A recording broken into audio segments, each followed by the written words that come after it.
paragraph from an article, an essay by J.B. Phillips. This is from a little volume called Watch for the Light, Readings for Advent and Christmas.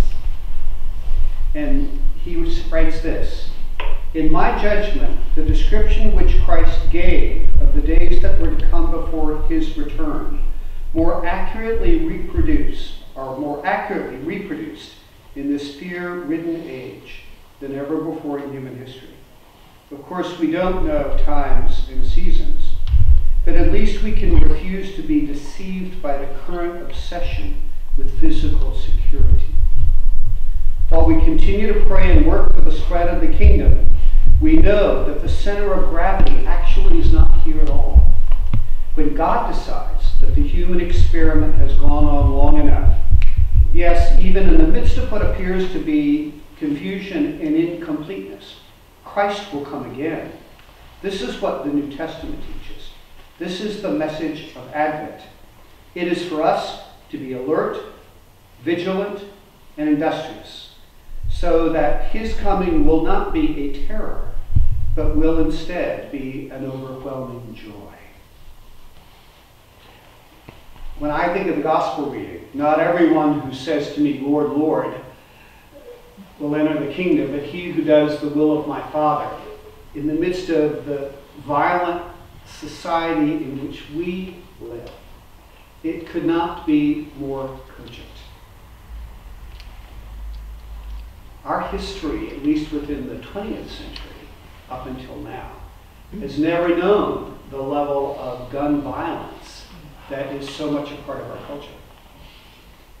The attack yesterday in San Bernardino County only indicated how fragile all of it is in the most unlikely of locations. It only underscored for many people what some people, particularly in the African American communities, have known for a very, very long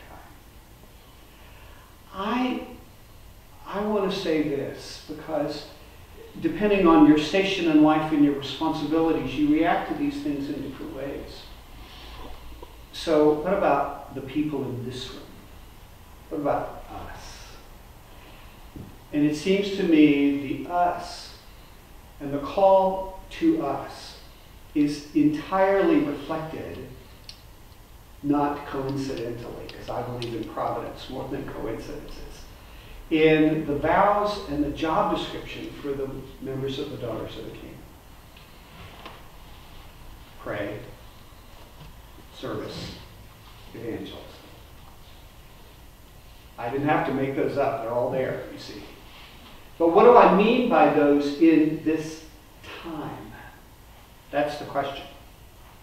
What does prayer look like in a time of extraordinary physical and emotional uncertainty? That takes me right back to the reading out of Isaiah. Isaiah's words, written actually to a people who were suffering judgment, who lived in extraordinarily uncertain times themselves. And he's quite explicit when he says that in this day, what's happening? People are being laid low to the ground, cast to the dust. The feet of the poor are trampled, the steps of the needy. That feels like USA right now. So in the midst of all of that, he says, those of steadfast mind you keep in peace. In peace because they trust in you. Trust in the Lord forever. For in the Lord God you have an everlasting rock. That's where it starts. Actually, more accurately, that's where it begins, continues, and ends. Because you see, if I'm in that state of fragile fear, I'm paralyzed. I actually don't know what to do. And more often than not, I make really bad decisions that are based on panic rather than trying to think creatively and prayerfully about what it is to live in the culture in which we find ourselves. And the only antidote to fear is trust. There isn't a plan B. You hear that? There isn't a plan B. In other words, the answer to fear is not merely an increase in physical safety. That actually doesn't get at the heart of the matter. That's not an unimportant issue, but it doesn't get in the heart of the matter. For you and I, the call to trust in the Lord to have that kind of steadiness of mind that trust produces, actually releases us to be some of the most action-oriented, creative thinking, supernaturally inspired people on the planet. Because who we're trusting in is in our rock, as we say, the Lord God, the maker of heaven and earth, who literally holds all of life, including everything that we're experiencing, within the very palm of his hand. And believe me, sisters and brothers, if this isn't working now, then it's not working. In other words, the call to trust in the Lord is not a call reserved for time when we don't have to be afraid. The call to trust in the Lord, and this is exactly why it's in the Isaiah reading, is most pertinent in those times when there is the greatest level of uncertainty. And the freedom to act is directly related with the capacity to receive the trust that we need from God. They're not, in other words, it's not pray, trust over here and act over here. It's a false dichotomy. Instead, it's grounded in prayerful trust that gives us the capacity, by the inspiration of God and in the creativity he's given us, to act in a way that's actually creative, interesting, responsible, and actually carries out to good ends. One flows from the other. Work is inspired by prayer and by trust, not a substitute for. There's a lot of stuff rolling around the internet around, I'm just tired of us praying. We got to do something. As if somehow prayer doesn't matter.